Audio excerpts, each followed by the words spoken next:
Retrouvez FPP en direct au Festival Belleville Citoyenne les samedis 15 et dimanche 16 juin au 27 rue Piat, Paris 20e.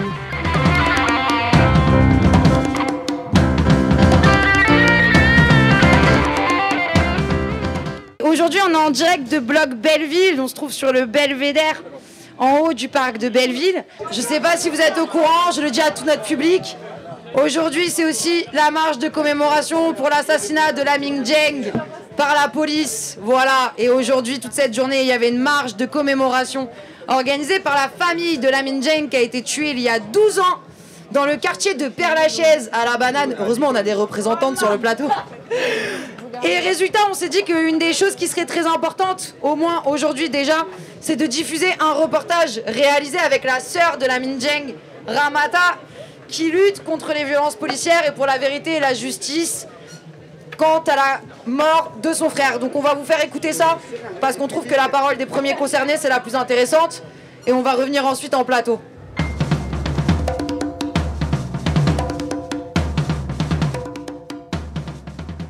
Bonjour, je m'appelle Ramata, je suis la sœur de Lamine Dieng qui a été étouffée par des policiers le 17 juin 2007 à Paris, dans le 20e arrondissement. Alors, est-ce que tu peux revenir un tout petit peu sur les faits ? Ce soir-là, donc le 17 juin 2007, il était 3h56 du matin lorsque la police a été appelée pour tapage nocturne dans un hôtel qui se trouve rue de la Bidassoa, donc dans le 20e arrondissement, métro Gambetta. Et donc il y a 3 véhicules de police qui se déplacent pour ce tapage nocturne. Ils arrivent sur place et ils expliquent qu'ils ont interrompu leur mission dans l'hôtel pour interpeller Lamine qui se cachait sous un véhicule en stationnement devant l'hôtel.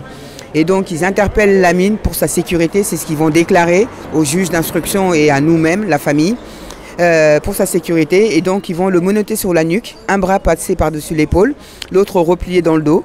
Ils vont lui attacher les chevilles avec une ceinture de contention en cuir. Ensuite ils vont le traîner jusqu'au fourgon de police et ils vont s'agenouiller à plusieurs sur son dos. Il va y avoir un policier agenouillé sur l'épaule gauche, un sur l'épaule droite, un sur le bassin et un autre qui va replier les jambes jusqu'au fessier et s'agenouiller dessus.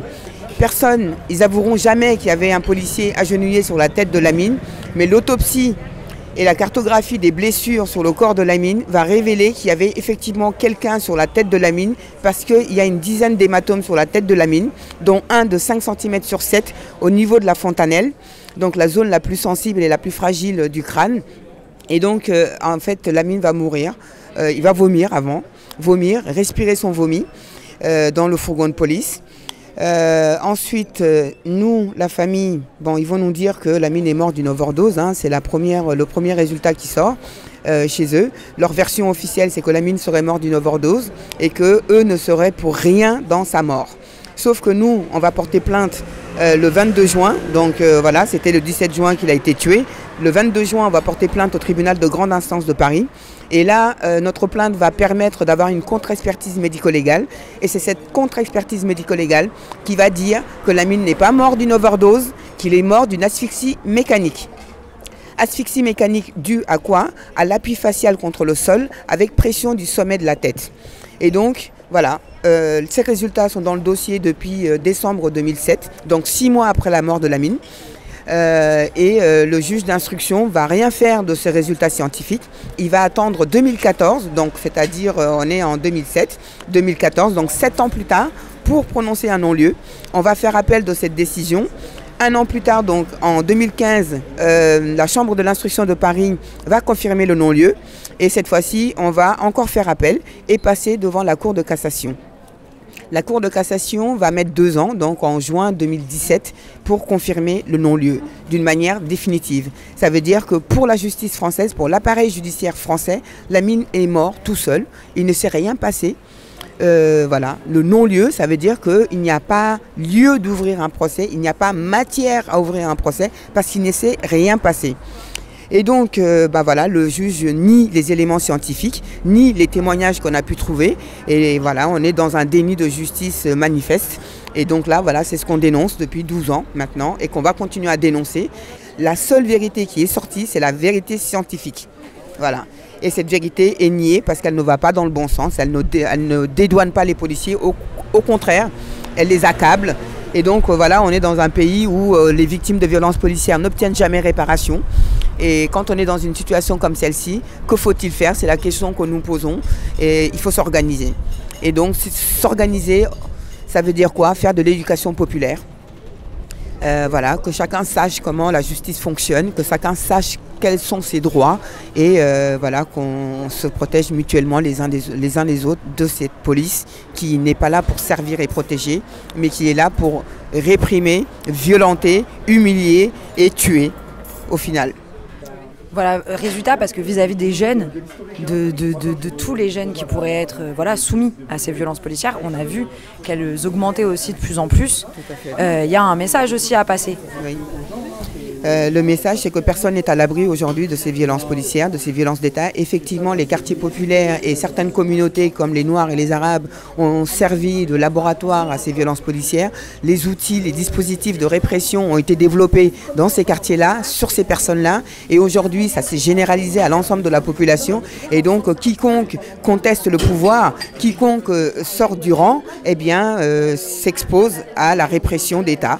Et donc voilà, c'est pour que chacun prenne bien conscience que si nous ne faisons rien, eh bien en fait on risque de compter nos blessés, nos mutilés, nos morts de plus en plus souvent, parce que l'État donne de plus en plus de pouvoir à travers des lois liberticides aux policiers et fait en sorte qu'on ne puisse plus les attaquer en justice.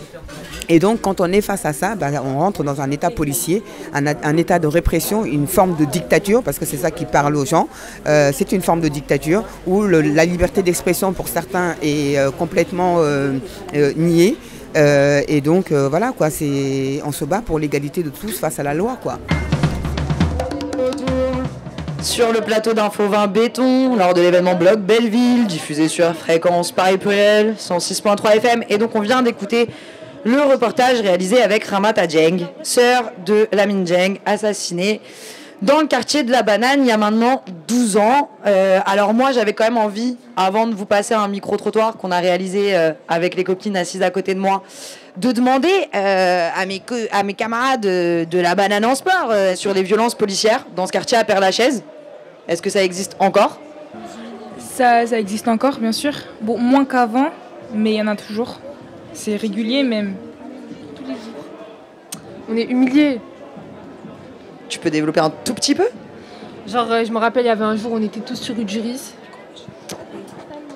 Après,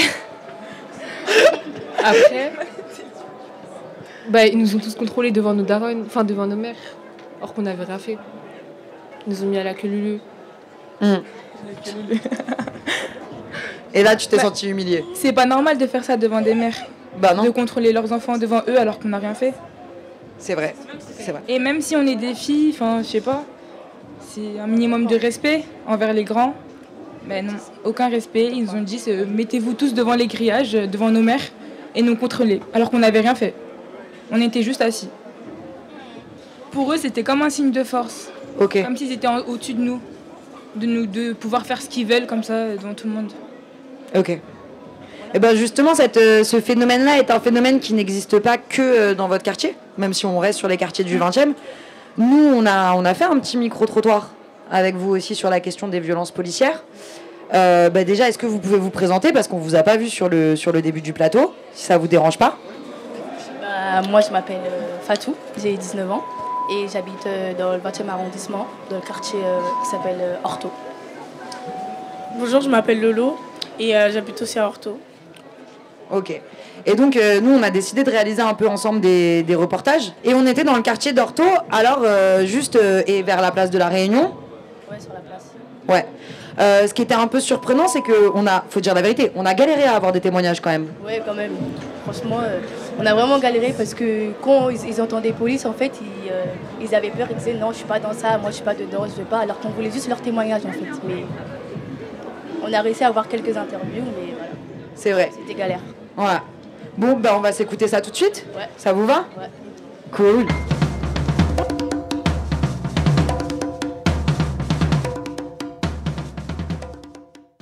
Bonjour. Bonjour.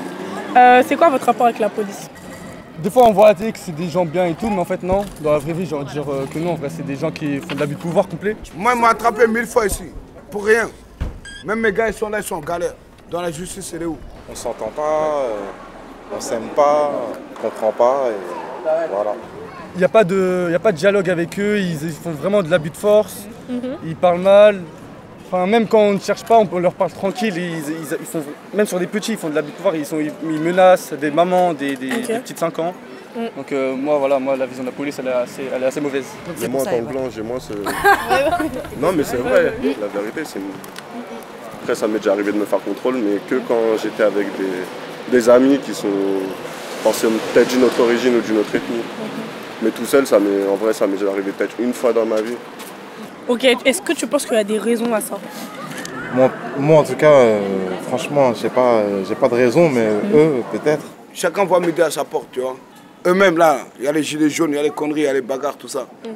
Eux-mêmes, ils ont peur même d'aller bosser le matin. Donc même eux, c'est des troubadours, tu vois. Donc nous, on se défend comme on peut. Je pense qu'ils pensent faire leur métier. Sauf qu'il y a un contexte qui fait qu'il y a trop de tensions, peut-être pas assez d'écoute ou des trucs comme ça. Il n'y a pas assez de rapport entre justement les policiers peut-être et les jeunes de quartier, de rapports qui vont dans le bon sens, je veux dire, positif. Franchement, je ne suis pas d'accord avec eux parce qu'il y a trop d'injustice. Nous on est ensemble, on est là, tu vois. Le reste, voilà. Après, ils peuvent aussi avoir quelques raisons parce que, on va pas se mentir, ceux qui font un peu plus la merde, c'est des rebelles de Renoir, tu vois. C'est pas forcément des bourges du 16e, tu vois. Donc des fois, on peut les comprendre un peu, genre... Mais après, il y a de l'abus, comme j'ai dit, tu vois. Si on regarde la propension des policiers qui votent Front National, je pense que c'est une majorité. Donc voilà, faut pas le nier non plus, ça c'est clair. Et t'as déjà été victime d'une injustice policière? Un exemple. Un exemple, bah là, juste à côté, là, c'était pendant les vacances là, d'avril. Bah, il y a un policier, j'ai des problèmes de dos et je peux pas accélérer. Il m'a mis un chassé dans le dos et je suis tombé par terre, j'avais du mal à me relever. Il m'a dit de me relever sinon je partais en garde à vue. Complet. Et t'as essayé de lui expliquer que t'avais mal au dos? J'ai expliqué, il m'a dit rien savoir, debout, collé au côté mur. Voilà. Il n'y a pas que moi qui ça arrive, des trucs comme ça. Ok. Là on est en 2019, c'était en 2013. Et en 2013, il y a eu une altercation entre des jeunes et le GPIS au 183 boulevard Davout, dans le Paris 20e. Donc moi je suis venu séparer le problème et tout ça. Et ils ont voulu prendre un jeune qui était en train de séparer aussi. Donc moi je suis arrivé, j'ai voulu séparer ces gens-là en disant que... Voilà, là il n'y avait que le GPS, il n'y avait même pas encore la police. C'est-à-dire les gens du GPS ils tenaient un jeune et le jeune je le tirais vers moi, je disais il a rien fait. Ils m'ont dit reculez, monsieur. Et ils m'ont gazé directement, ils n'ont pas cherché à comprendre, ils m'ont gazé en gazant leurs collègues aussi. Ça veut dire le jeune, lui il est parti, moi je suis resté sur place. Ensuite je vois le GPS, ils sont en train de frapper un jeune.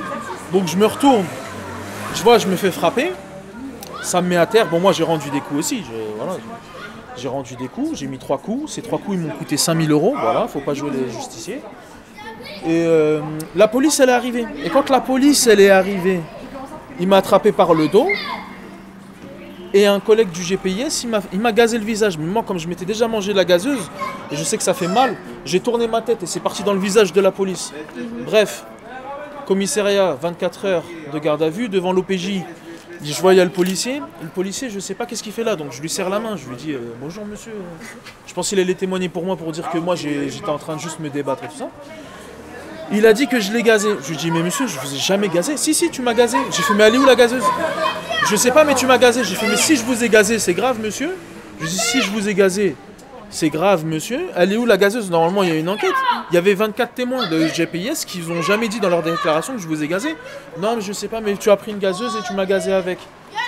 Et moi j'étais en train de me défendre et l'OPJ il a dit écoute ça fait depuis 10 ans que je travaille avec lui, il a jamais porté plainte, c'est pas un menteur, tu l'as gazé. Enfin, c'est-à-dire on peut rien faire contre ces gens-là. Ah bah, un contrôle, ils viennent, contrôle serré, chaud, ils te contrôlent, ils te mettent les menottes, ils te font tomber par terre, ils t'écrasent, même si t'as rien. Même si tu dis ah, tu bouges pas, t'es par terre, ben, ils profitent de toi, ils te font des clés de bras. En même temps, ils te disent ne bouge pas, alors que tu bouges même pas, t'as capté ou pas? Je traînais dans mon quartier, tout simplement sur la rue. Il y avait, oui, un petit peu de musique, on était entre amis, tout ce qu'il y a de plus basique. Et du coup, une voiture de police, ils sortent. En fait, c'est une routine, genre ils sortent, oui, contrôle, on s'aligne tous. Et après, ils nous contrôlent, genre. Et moi, du coup, vu que je suis une fille, ils sont obligés, les femmes, elles sont obligées de me contrôler moi. Du coup, les femmes, elles viennent me contrôler, on nous contrôle et tout. Et après, on prend nos noms et nos prénoms et tout. Et après, je sais pas comment ça s'appelle quand ils font ça, là. Vérification Voilà, d'identité. de la vérification d'identité. Voilà, c'est tout. Et puis après, je rentre chez moi. Hein. Ouais, oui, c'est un petit peu une routine. En fait, on voit ça partout, à toute heure, voilà. T'as des contrôles d'identité, il y en a beaucoup dans le quartier? Ouais, beaucoup, souvent, tous les jours. Et ils se font plutôt faciès ou plutôt... Faciès. Bah oui, faciès, c'est obligé. C'est le sélectionnaire, ça. C'est peut être les sélectionnaires, ça peut-être. Ok. Et est-ce que tes amis ils subissent le même type de rapport? Tout le monde. Ouais, tout le monde dans ce quartier. Et du coup, donc les contrôles pour toi, c'est vraiment au faciès? Ouais. Franchement, c'est que au faciès. Ok. Il n'y a jamais vu allez, faire un peu d'un cliché, des petits bourges qui... Même s'ils peuvent bicrave, enfin ils peuvent faire du trafic, voilà, ils vont fermer les yeux. Est-ce que tu avais entendu parler d'autres histoires de violences policières?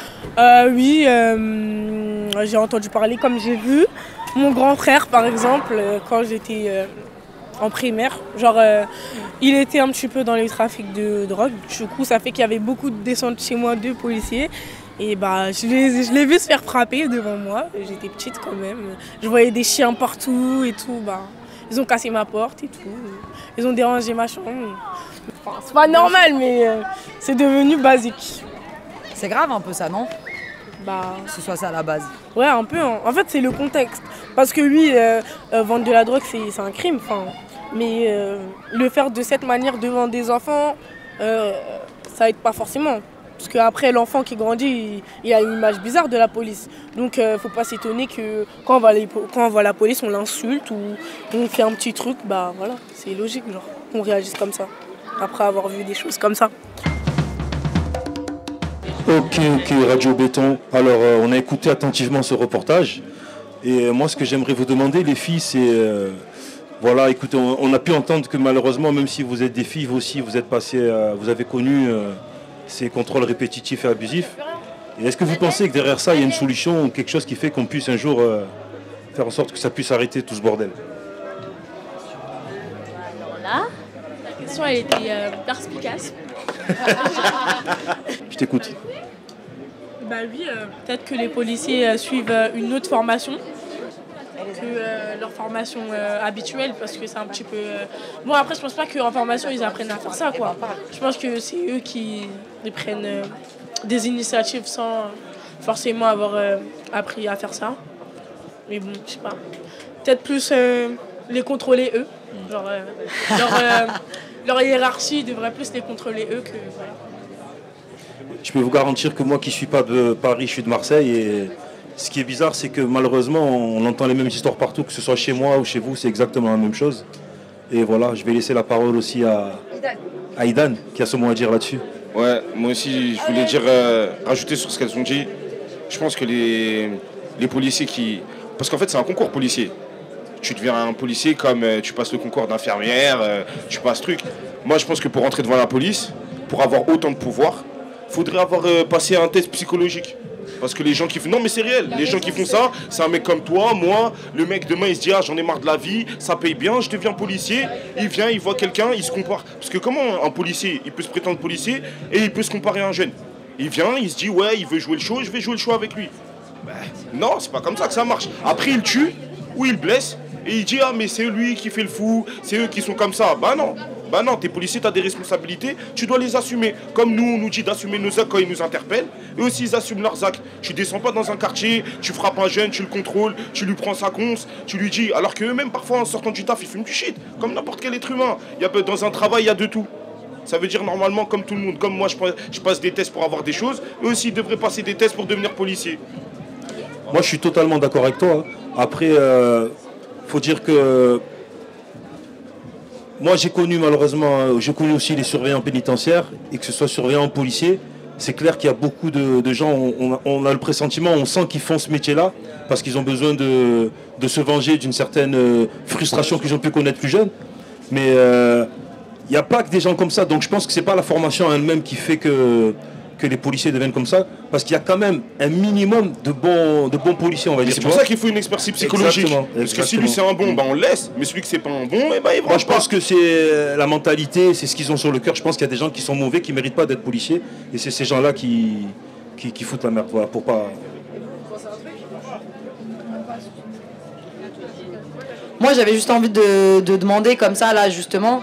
Nous, on fait de la radio, hein. Donc, justement, notre idée, c'est qu'on prend la parole, qu'on essaye de diffuser des témoignages, etc. Et malheureusement, il y a tout un tas de gens, quand on a fait les micro-trottoirs, qui nous ont dit ben, moi, je vais pas témoigner, ça sert à rien. En parler, ça sert à rien. Ouais. Et je suis pas sûre de ça. Vous en dites quoi, vous? Mais tu vois, pour la Minjeng, ça fait maintenant plus de 12 ans on en parle. Il s'est rien passé depuis. C'est pour ça qu'on dit que ça sert à rien. Parce que ça fait 12 ans qu'on fait des manifestations tous les jours, il n'y a rien qui s'est passé. C'est normal. Ouais, mais il va pas se passer un truc comme ça et tu vas rien faire. Même si dans ta tête tu te dis il va rien se passer, autant en parler et essayer de faire un truc, dans tous les cas. Mais depuis qu'il y a eu le truc là pour la Minjeng au quartier, ça s'est calmé les bavures policières. C'est plus comme avant. Chez vous, mais peut-être qu'ailleurs ça continue, c'est ce qui est... Ouais, ben faut se bouger, chacun il bouge pour son quartier, c'est tout. Moi, j'avais envie de vous demander, par exemple, parce que c'est des choses où on n'a pas l'impression comme ça. Mais en fait, Ramata, il y a plein de gens qui l'ont entendu quand elle a commencé à prendre la parole. Si Ramata, elle n'avait pas existé, est-ce que la marche pour Adama Traoré et le fait qu'il y ait des fois maintenant 3000 personnes quand on va à Persan-Beaumont au mois de juillet, ce serait possible? C'est une question aussi, hein. Ça peut servir à ça de parler aussi. C'est parce que moi, je pense que les jeunes, il faut qu'ils sachent qu'il y a des gens qui ont mené des combats et qu'il faut reprendre le flambeau. Bien sûr qu'il ne faut surtout pas lâcher le morceau, il faut continuer d'honorer surtout les mémoires des disparus, et que même si sur le moment venu on a l'impression que rien ne change, je pense qu'avec le temps, voilà, il faut toujours avoir l'espoir que, comme a dit le poteau tout à l'heure, personne n'est à l'abri de ça, ça peut arriver à nos petits frères, ça peut arriver à n'importe qui. Et voilà, il faut vraiment que tout ça cesse. Ça peut même arriver à celui qui croit qu'il est protégé. Parce qu'il peut-être qu'il pense qu'il n'a pas la couleur ou qu'il n'a pas, pas la même paye, il est protégé, c'est faux. Parce que le jour où il va venir porter plainte et qu'ils ne vont pas le prendre au sérieux, il va se sentir bête. Il va arriver, il va dire la police elle m'aide pas. Mais le temps que ça lui arrive, il va dire bah non, c'est eux qui cherchent. Voilà. Bon, on va faire une petite pause live, je vais vous demander de vous présenter quand même, avant. D'accord les garçons? Bah moi c'est Mehdi, hein. Je suis venu avec Thomas, là on va kicker un petit son, tranquille et voilà. Bah moi c'est Toto. Moi c'est Toto. Je suis un rappeur du 20e, mais bon. YJ Production.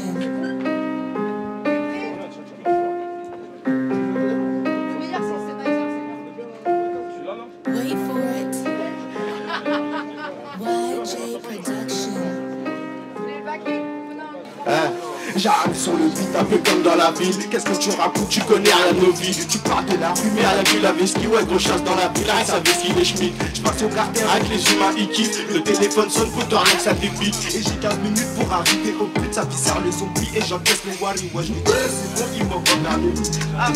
Et ça t'appelle la mif, toute une histoire comme les rues de Berris. Mais bon tout ça c'est sombre, un peu comme les rues du 6. Il est 3h27 quand je me barre vers le 16. Une salope m'appelle, il me prend 3 adresses. Je dis que je suis occupé, j'ai du wari à faire. Elle commence ses manières, moi je remets le GPS et je me barre vers le 13. Si je suis pas là, ces bâtards feront pas la fête. Et plus ça découvre, et plus ça encaisse. Et plus ça encaisse, et plus ça enquête. Et même sous enquête, portez Yuko, il va faire ce qu'il y a à faire. Avance en silence, va dire sans faire de bruit. Et c'est en enveloppe, mauvais oeil tu l'attires. Mauvais oeil tu l'attires. Dans une matrice, on passe pas faire du beat. Ouais tout pour la mif, pas l'écoute c'est puis. Je deviens invisible dès qu'elle me raconte sa vie. Je te dis tout pour la mif, pas l'écoute c'est puis. Je deviens invisible dès qu'elle me raconte sa vie. Et ouais c'est bon, je suis prêt à niquer tes mères. Moi qui va parler sur ma mère, on va le faire. Je te dis c'est bon, je suis prêt à niquer tes mères. Sur ma mère, on va le faire. Ah, sur ma mère, on va le faire. Ouais, Banks, shit. Putain de skirt. Dans la matrice, tous en cœur. On redébarque et ils ont peur. Je t'ai dit Banks, shit. Putain de skirt. Dans la matrice, tous en cœur. On redébarque et ils ont peur. Débat tant que tu veux, moi je m'en bats les yeux coups. Je veux juste que mon compte en banque se remplisse de sous. Ils ont vaissou le 2 kill 300 sur la vie de ma mère qu'on est pas sans. Mais la vie de mon père on fait des bains de sang. J'ai coupé des sangs, j'ai à l'œil malheureux. Je viscère dans ton boîte si ça part plus dans le mien. Avec l'auto du vin ça te laisse pas commencer. J'ai viscère la caille comme de la première presse. J'ai rempli de revues posé sur un rebord. Et je suis habat, je suis silencieux. Ma paire de lunettes en dit long sur mes yeux. Arrête, c'est ce qu'on me disait. Mais moi j'ai préféré faire à ma façon. Donc j'ai pris les devants, j'ai pas baptisé. Dans la masse j'ai mélangé le pilon. Je l'ai déclapé, j'ai repensé à faire des millions. Bouteille de Schweppes, c'est le dilon distillé. À ce qui paraît, ils disent tout ce qu'ils veulent les styler. J'agite le stylo, tu vas m'appeler Le Pen. Dans ton boîte ça résonne comme des putains de sirènes. Les condés pètent un câble, le buteur est trop proche de la barre de réplique.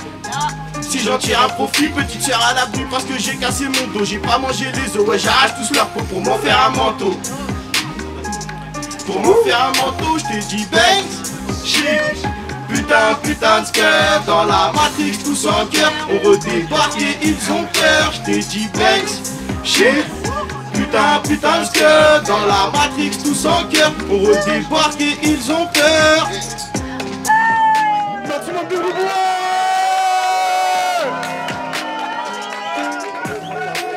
Ça va assurer, merci beaucoup. Et encore Maxime Dubois.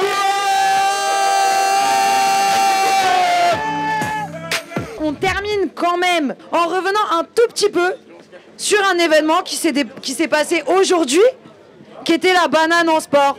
Je sais pas si vous en avez entendu parler. Ok, bon, j'ai quelques questions à poser à ces jeunes filles qui vont nous parler de cet événement, la banane en sport.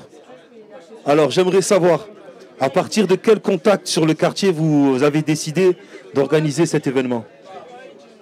On a trouvé qu'il y avait moins de loisirs pour les petits, parce qu'on avait un TEP avant, et tout l'été, en fait, on organisait des trucs là-bas, c'est-à-dire on mettait des piscines gonflables, après on jouait ensemble. Enfin, il y avait plein de trucs qui s'organisaient, des tournois de foot et tout, et ils ont enlevé le TEP pour construire des bâtiments pour la mairie. Donc du coup, on avait moins de loisirs pour les petits, pour nous aussi, donc on a décidé de faire ça, enfin de faire la banane en sport. Et ils ont construit un plus petit stade, et du coup, on a décidé de créer cet événement pour au moins rassembler tous les enfants et faire qu'ils profitent de ce stade, puisqu'il n'y a pas souvent des personnes là-bas, puisqu'il est petit. Et du coup, voilà. Et l'organisation, c'était pas trop compliqué. Comment vous avez fait pour vous organiser? On a une junior association qui est en collaboration avec la 20e chaise. Et du coup, c'est nous-mêmes, on a organisé. Et la journée, elle s'est passée comment? Franchement, c'était fatigant. C'était trop fatigant. En fait, on s'est pas trop bien organisé en fait. Il y a eu plein de petits contretemps. Par exemple, le barbecue, il a lâché au dernier moment. C'est-à-dire on devait faire des allers-retours entre la 20e chaise, qui est la jeunesse, et pour cuire les merguez et tout. Donc ça, c'était un petit contretemps. Avec les équipes, il y a eu bref, c'était fatigant, mais ça s'est bien passé. Et qu'est-ce que tu as reconnu comme point positif et négatif? Comme point positif, c'est la communication dans le quartier. Ça veut dire que tout le monde est venu, même les grands, ils sont venus pour soutenir les petits. Même s'ils participaient pas forcément, ils étaient là pour eux. Et après, négatif, comme d'habitude, c'est les mauvais joueurs. Hein. Ceux qui perdent, ils sont pas contents. Et qu'est-ce que vous voudriez pour une prochaine édition? Un truc pour nous. C'est-à-dire? C'est qui vous? Les grands. Ah, tu es grand? Un truc pour les 16-18 ans, parce qu'on fait souvent des choses pour les plus petits et pas pour nous. Et c'est toujours nous qui organisons, mais on n'a jamais rien pour nous. Mais tu parles d'un truc, moi, quel genre de truc? Un plateau radio, genre? Non. Un exemple? Une soirée jeune. Non, une soirée jeune, qui c'est qui a dit ça? On en a déjà des soirées. Vous vous sentez un peu mise de côté. Et qu'est-ce que vous aimeriez mettre en place sur le quartier? Les perspectives pour l'avenir, pour... Qu'est-ce qui manque? De l'animation. Ouais, beaucoup plus d'activités. Il n'y a rien du tout. Après, peut-être un centre jeune aussi. Et c'est tout. Hein. Franchement, je crois que c'est suffisant, hein, en vrai. Hein. De l'animation, un centre jeune, ça nous ferait plein de trucs. Franchement, ouais. Et si vous faites ça, vous allez nous tenir au courant? On fera des émissions de radio. Si. On va commencer l'open mic. Avec les kickers, ils se sont installés. Oh là! Oh, vous avez vu ou pas qui y a dans le public? Vous avez vu ou pas qui y a dans le public? Oh, il y a un animateur de la 20e chaise. Mais qu'est-ce qu'il fait là? Elles sont bien parlé de la banane en sport, c'est bon? On peut avoir un petit cadre sur l'animateur, histoire qu'il soit officiel comme les autres. Voilà, on est bien.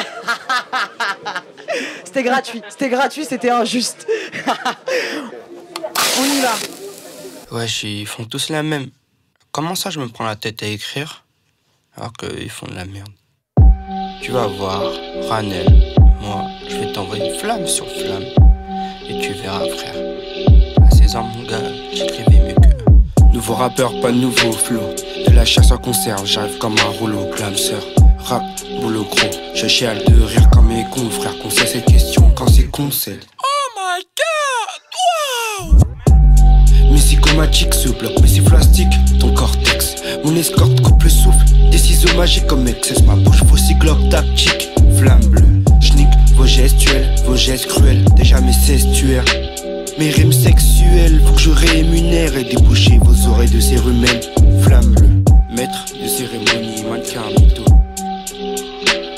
Maître de cérémonie, mannequin mytho. Maître de cérémonie, mannequin mytho. J'ai qu'un tas de gars égaux, je suis une bêche de cérémonie. De toute façon, ces rappeurs sont des clients qui savent que je suis dealer. J'ai la flamme bleue, j'ai la flamme noire.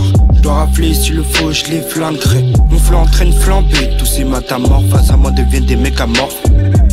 J'ai la flamme bleue, j'ai la flamme noire. Je dois rafler s'il le faut, je les flinguerai. Mon flot entraîne flamber, tous ces matamorphes face à moi deviennent des mécamorphes. Tous ceux qui veulent participer à l'open mic, vous êtes les bienvenus. Tous ceux qui ont déjà participé, merci beaucoup.